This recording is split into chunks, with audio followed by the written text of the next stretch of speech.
Hello friends, welcome to my channel Aarambh classes.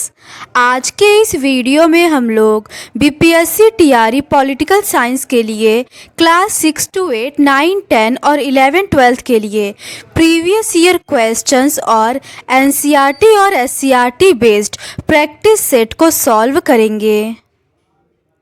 इस book में कुल 20 चैप्टर से रिलेटेड क्वेश्चंस दिए हुए हैं।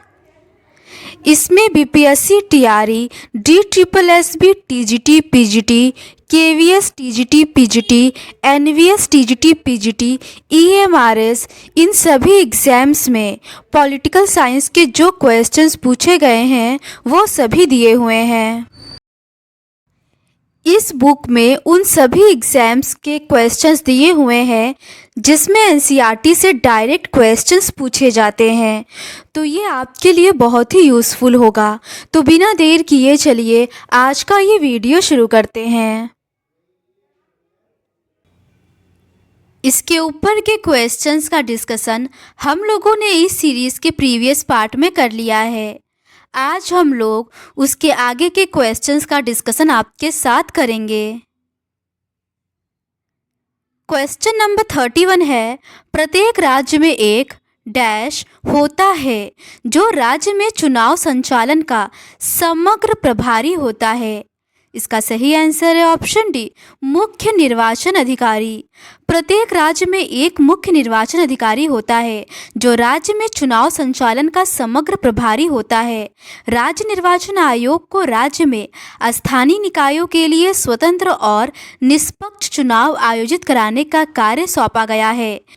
अनुच्छेद 243 क्लोज के सब क्लोज 1 संविधान के इस अनुच्छेद के मुताबिक पंचायती राज संस्थाओं के चुनावों के लिए निर्वाचन नामावली तैयार करने और चुनाव आयोजित करने हेतु अधीक्षण, निर्देशन एवं नियंत्रण संबंधी सभी शक्तियां राज्य निर्वाचन आयोग में निहित होगी। इसमें राज्यपाल द्वारा नियुक्त राज्य चुनाव आयुक्त भी सम्मिलित होंगे।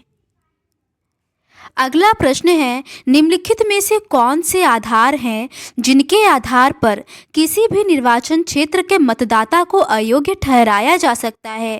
पहला है गैर निवास के आधार, दूसरा है विकृत दिमाग वाला व्यक्ति, तीसरा है 21 वर्ष से कम आयु। इसका सही आंसर है ऑप्शन ए, पहला और दूसरा। निम्नलिखित आधारों पर किसी भी निर्वाचन क्षेत्र के मतदाता को अयोग्य ठहराया जा सकता है। जब मतदाता गैर निवासी हो अर्थात किसी और देश का निवासी हो, विकृत चित्त दिमाग वाले व्यक्ति को मतदान से अयोग्य ठहराया जाता है।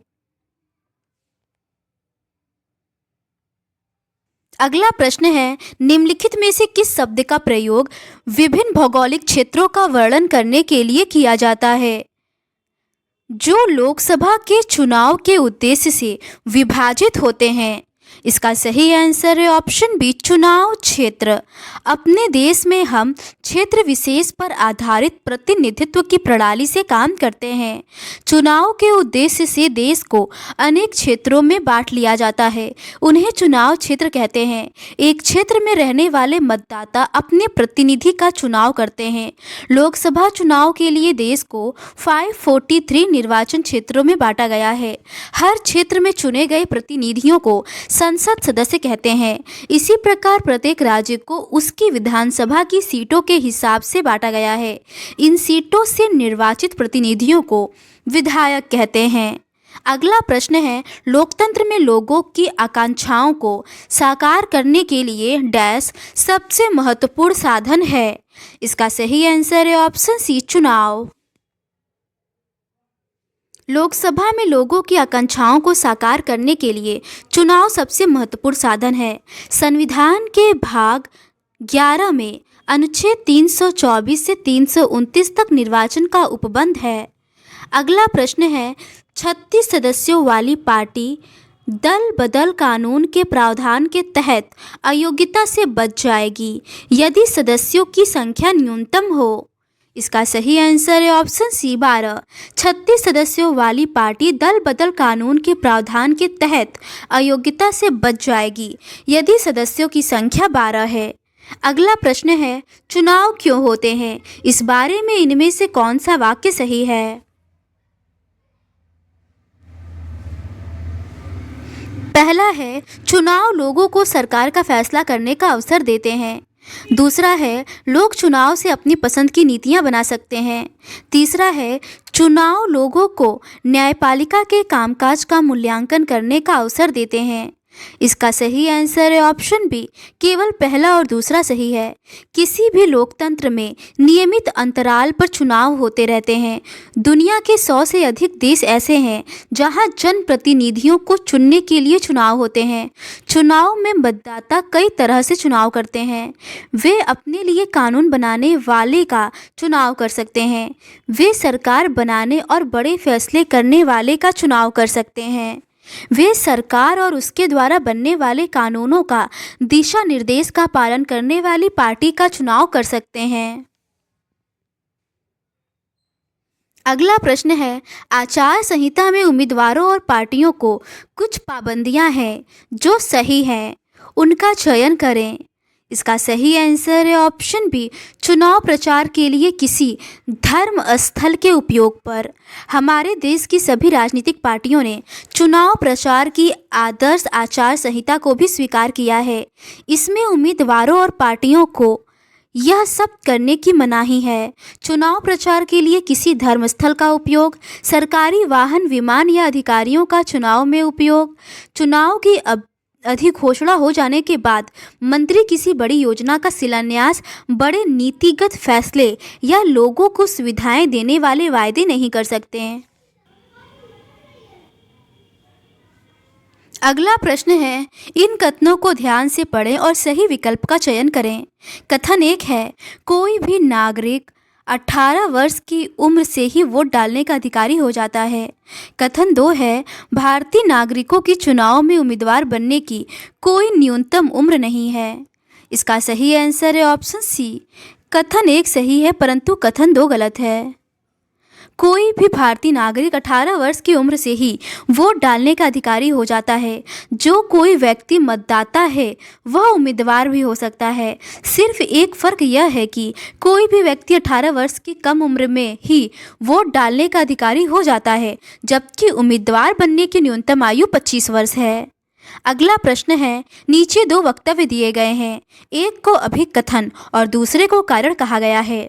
अभिकथन है, लोकतांत्रिक देश में चुनाव स्वतंत्र और निष्पक्ष ढंग से कराए जाने चाहिए। कारण है, राजनीतिक पार्टियां अपने सदस्यों का चुनाव अपनी इच्छा के आधार पर करा सकें। उपरोक्त दोनों वक्तव्यों के संदर्भ में सही उत्तर का चयन करें। इसका सही आंसर है ऑप्शन सी, अभिकथन सही है परंतु कारण गलत है। लोकतांत्रिक देश में चुनाव स्वतंत्र एवं निष्पक्ष ढंग से कराए जाने चाहिए, जिससे जनता सचमुच अपनी इच्छा से व्यक्ति का चुनाव कर सके। राजनीतिक पार्टियां अपने सदस्यों का चुनाव अपनी इच्छा के आधार पर नहीं करा सके। कथन सही है लेकिन कारण गलत है। अगला प्रश्न है, चुनावी कदाचारों पर निम्नलिखित में से कौन सा कथन प्रतिभारित है? इसका सही आंसर है ऑप्शन ई, उपयुक्त में से कोई नहीं। हमारे देश की सभी राजनीतिक पार्टियों ने चुनाव प्रचार की आदर्श आचार संहिता को भी स्वीकार किया है। इसमें उम्मीदवारों और पार्टियों को यह सब करने की मनाही है।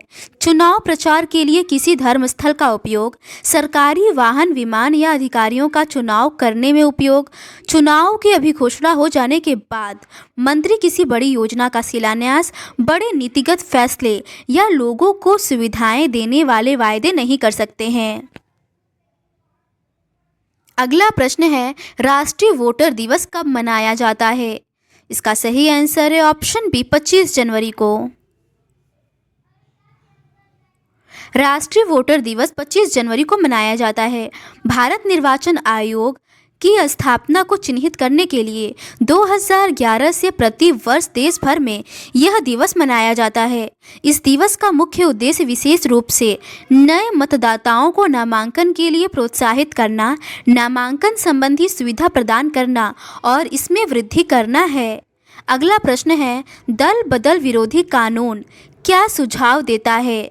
इसका सही आंसर है ऑप्शन बी, पार्टियों को बदलने से रोकने के लिए संशोधित। वर्ष 1985 में 52 संविधान संशोधन के माध्यम से देश में दल बदल विरोधी कानून पारित किया गया। साथ ही संविधान की 10वीं अनुसूची, जिसमें दल बदल विरोधी कानून शामिल है, को संशोधन के माध्यम से भारतीय संविधान में जोड़ा गया। अगला प्रश्न है, सभी उम्मीदवारों को जो चुनाव लड़ रहे हैं, चुनाव आयोग को अपनी संपत्ति और आपराधिक केसों जो कि अभी लंबित है के बारे में सूचना देनी होती है। ऐसी कोई भी घोषणा कही जाती है। इसका सही आंसर है ऑप्शन सी, शपथ पत्र। सर्वोच्च न्यायालय के निर्णय के आलोक में चुनाव लड़ रहे प्रत्येक उम्मीदवार को अपने संपत्ति एवं आपराधिक केस के बारे में शपथ पत्र में सही एवं पूर्ण जानकारी देना आवश्यक है। इस शपथ पत्र को फॉर्म संख्या 26 कहा जाता है। अगला प्रश्न है, निष्ठा परिवर्तन कर यदि एक व्यक्ति अपनी पार्टी छोड़कर अन्य पार्टी के टिकट पर चुनाव लड़ता है तो जाना जाता है। इसका सही आंसर है ऑप्शन ए, दल बदल। दल बदल का अर्थ है एक दल को छोड़कर दूसरे दल में सम्मिलित होना। यह चुनाव पूर्व एवं चुनाव में किसी पार्टी द्वारा निर्वाचित होने के बाद दोनों स्थितियों में संभव है। 52वें संविधान संशोधन अधिनियम द्वारा 1985 में संविधान में 10वीं अनुसूची को जोड़ा गया। इसके द्वारा दल बदल एक प्रभावी रोक व नियंत्रण की व्यवस्था की गई। अगला प्रश्न है, डैश उम्मीदवार वे उम्मीदवार हैं जो चुनाव लड़ते हैं लेकिन किसी राजनीतिक पार्टी से संबद्ध नहीं होते हैं। इसका सही आंसर है ऑप्शन ए, स्वतंत्र। चुनाव में ऐसे उम्मीदवार जिनका जुड़ाव किसी भी राजनीतिक दल से नहीं होता है वे स्वतंत्र उम्मीदवार कहलाते हैं। इनको निर्दलीय उम्मीदवार भी कहा जाता है। चुनाव जीतने के लिए ये अपने लाभ के अनुसार किसी भी राजनीतिक दल का समर्थन कर सकते हैं। अगला प्रश्न है, भारत में डैश के चुनाव फर्स्ट पास्ट द पोस्ट चुनाव प्रणाली का उपयोग करके कराए जाते हैं। इसका सही आंसर है ऑप्शन बी, लोकसभा। भारत में लोकसभा के चुनाव फर्स्ट पास्ट द पोस्ट चुनाव प्रणाली का उपयोग करके कराए जाते हैं। इस पद्धति में एक निश्चित चुनाव क्षेत्र में जितने भी उम्मीदवार खड़े होते हैं उनमें सबसे ज़्यादा वैध मत प्राप्त करने वाला उम्मीदवार विजयी घोषित होता है। अगला प्रश्न है, भारत में मतदान की न्यूनतम आयु को किस वर्ष घटाकर 18 वर्ष कर दिया गया? इसका सही आंसर इन चारों ही ऑप्शंस में नहीं दिया गया है। 61वें संविधान संशोधन अधिनियम 1989 द्वारा भारतीय संविधान के अनुच्छेद 326 में संशोधन करके मताधिकार की आयु 21 वर्ष से घटाकर 18 वर्ष कर दिया गया। अगला प्रश्न है, भारत में चुनावों के संबंध में निम्नलिखित में से कौन सा कथन सही है? पहला है, भारत में केवल 2 प्रमुख दल चुनाव में भाग लेते हैं। दूसरा है, भारत में पंचायत का चुनाव नहीं होता है। इसका सही आंसर है ऑप्शन डी, न तो पहला सही है और न ही दूसरा। भारत में बहुदलीय चुनाव प्रणाली है। भारत में चुनाव आयोग के पास 750 से अधिक दल पंजीकृत है, लेकिन इनमें सभी दल चुनाव में गंभीर दावेदार नहीं हैं। भारत में राजनीतिक दल हैं भारतीय राष्ट्रीय कांग्रेस, भारतीय कम्युनिस्ट पार्टी, मार्क्सवादी communist party, Bharatiya Janata party, Bahujan Samaj party, आम आदमी पार्टी। भारत में पंचायतों के चुनाव भी होते हैं। ग्राम पंचायतों को वार्डों में विभाजित किया जाता है और प्रत्येक वार्ड से एक सदस्य का चुनाव किया जाता है, जिसे पंच या पंचायत सदस्य कहा जाता है, जो सीधे ग्रामीणों द्वारा चुने जाते हैं। अगला प्रश्न है, किसी सदस्य की मृत्यु या इस्तीफे से खाली हुए स्थान के लिए जब चुनाव होता है उसे कहते हैं। इसका सही आंसर है ऑप्शन सी, उपचुनाव। जब किसी सदस्य की मृत्यु या इस्तीफे के कारण सीट खाली होता है तब उस रिक्त पद को भरने के लिए उपचुनाव कराया जाता है। अगला प्रश्न है, निम्नलिखित देशों में से किसमें स्वतंत्र और निर्भय चुनाव हुए? इसका सही आंसर है ऑप्शन डी, कनाडा में। कनाडा में स्वतंत्र और निष्पक्ष चुनाव हुए हैं, जबकि अन्य देशों में सेना व उग्रवादी समूहों का हस्तक्षेप चुनाव में बना रहता है। अगला प्रश्न है, राष्ट्रीय मतदाता दिवस कब मनाया जाता है? इसका सही आंसर है ऑप्शन सी, 25 जनवरी को। 25 जनवरी 1950 को भारत निर्वाचन आयोग की स्थापना हुई थी। वर्ष 2011 में इसी दिन को यानी 25 जनवरी को राष्ट्रीय मतदाता दिवस के रूप में मनाया जाता है। अगला प्रश्न है, निर्वाचन प्रक्रिया में मतदाताओं के लिए उपलब्ध विकल्पों के संदर्भ में निम्नलिखित कथनों पर विचार कीजिए और सही उत्तर चुनिए। पहला है, मतदाता इसका चयन कर सकते हैं कि उनके लिए विधि निर्माता कौन होगा। दूसरा है, मतदाता इसका चयन नहीं कर सकता कि सरकार कौन बनाएगा और कौन महत्वपूर्ण निर्णय लेगा। तीसरा है, मतदाता उस पार्टी को नहीं चुन सकता है जिनकी नीतियों से सरकार को विधि निर्माण में मार्गदर्शन प्राप्त होगा। इसका सही आंसर है ऑप्शन डी, केवल एक सही है।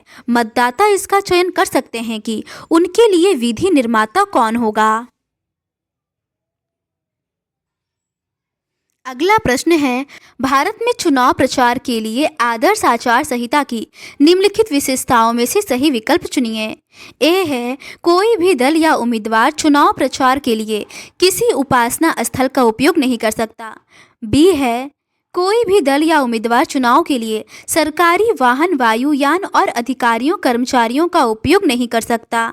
सी है, एक बार चुनाव की घोषणा हो जाने के बाद मंत्रीगण केवल परियोजनाओं का शिलान्यास करेंगे और केवल छोटे नीतिगत निर्णय लेंगे और केवल सरकारी सुविधाएं प्रदान करने का आश्वासन देंगे। इसका सही आंसर है ऑप्शन सी, केवल 1 और 2। भारत में चुनाव प्रचार के आदर्श आचार संहिता लागू होने पर निम्न कार्य नहीं कर सकते। चुनाव प्रचार के लिए किसी धर्म स्थल का प्रयोग, सरकारी वाहन, विमान या अधिकारियों का चुनाव में उपयोग, चुनाव की अधिक घोषणा हो जाने के बाद मंत्री किसी बड़ी योजना का शिलान्यास, बड़े नीतिगत फैसले या लोगों को सुविधाएं देने वाले वायदे नहीं कर सकते हैं। अगला प्रश्न है, भारतीय निर्वाचन विधि के संदर्भ में निम्नलिखित में से क्या गलत है? कोई भी दल या उम्मीदवार। इसका सही आंसर है ऑप्शन डी, लोकसभा संसदीय निर्वाचन क्षेत्र के निर्वाचन के लिए 20 लाख रुपए और विधानसभा निर्वाचन क्षेत्र के निर्वाचन के लिए 10 लाख से अधिक धनराशि का व्यय नहीं कर सकता है। भारतीय निर्वाचन विधि के अंतर्गत कोई दल या उम्मीदवार मतदाताओं को रिश्वत या धमकी नहीं दे सकता है, जाति व धर्म के आधार पर उनसे अपील नहीं कर सकता है, प्रचार के लिए सरकारी संसाधनों का प्रयोग नहीं कर सकता है।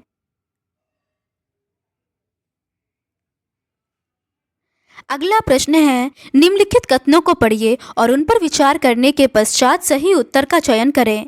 पहला है, जब एक ही समय में सभी निर्वाचन क्षेत्र में या तो उसी दिन अथवा कुछ एक दिनों के भीतर निर्वाचन कराए जाते हैं तो इसे आम चुनाव कहा जाता है।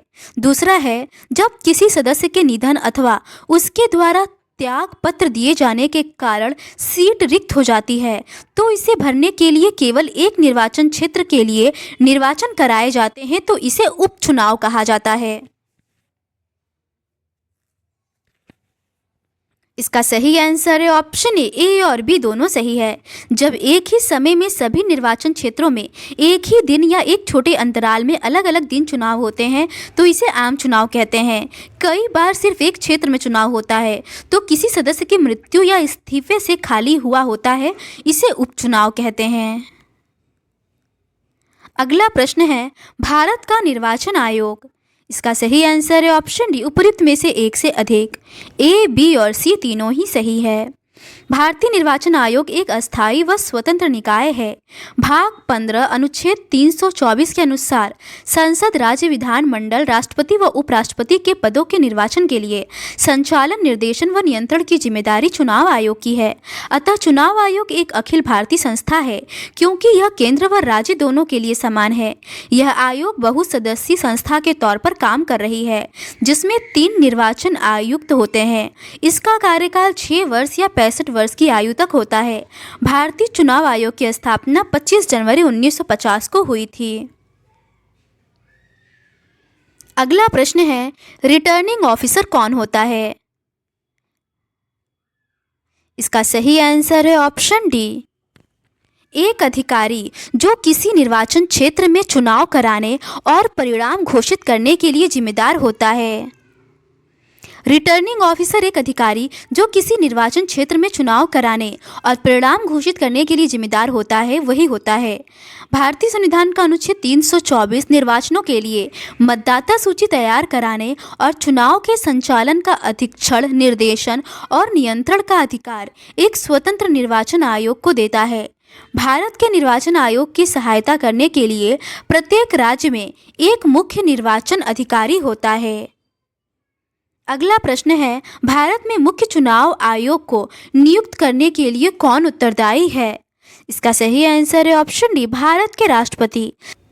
संविधान में निर्वाचन आयोग का वर्णन भाग 15 में अनुच्छेद 324 से 329 तक है।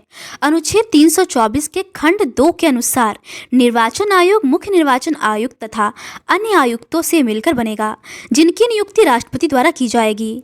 निर्वाचन आयोग एक स्वायत्त एवं अर्धन्यायिक संस्थान है, जिसका गठन भारत में 25 जनवरी 1950 को भारत के प्रातिनिधिक स्थानों में स्वतंत्र एवं निष्पक्ष प्रतिनिधि चुनने के लिए किया गया था।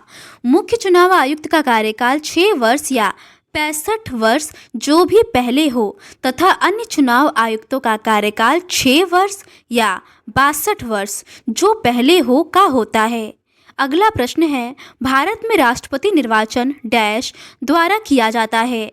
इसका सही आंसर है ऑप्शन ए, निर्वाचक गण के सदस्य। भारतीय संविधान के अनुच्छेद 54 के अनुसार भारत के राष्ट्रपति का चुनाव एक निर्वाचक मंडल द्वारा किया जाएगा। भारत के राष्ट्रपति का चुनाव गुप्त मतदान द्वारा किया जाता है। यह आनुपातिक प्रतिनिधित्व प्रणाली के अनुसार एकल संक्रमणी मत पद्धति और गुप्त मतदान का उपयोग करके एक निर्वाचक मंडल द्वारा चुना जाता है। निर्वाचक मंडल निम्नलिखित सदस्यों से बनता है: संसद के दोनों सदनों के निर्वाचित सदस्य, राज्यों की विधानसभाओं के निर्वाचित सदस्य और केंद्र शासित प्रदेशों दिल्ली और पुदुचेरी विधानसभाओं के निर्वाचित सदस्य। अगला प्रश्न है, भारत में निर्वाचन का अधीक्षक, निर्देशन और नियंत्रण निहित है। इसका सही आंसर है ऑप्शन बी, भारतीय निर्वाचन आयोग में। भारत निर्वाचन आयोग, जिसे चुनाव आयोग के नाम से भी जाना जाता है, एक स्वायत्त संवैधानिक निकाय है जो भारत के संघ और राज्य चुनाव प्रक्रियाओं का संचालन करता है। भारत निर्वाचन आयोग अनुच्छेद 324 के तहत चुनाव आयोग में चुनावों के लिए निहित दायित्व, अधीक्षण, निर्देशन और नियंत्रण करता है। तो आज के इस वीडियो में बस इतना ही। बाकी के रिमेनिंग क्वेश्चंस का डिस्कशन हम लोग इस सीरीज़ के नेक्स्ट पार्ट में करेंगे। अगर आपको ये सीरीज़ पसंद आती है तो please do subscribe to my channel and like this video. Thank you.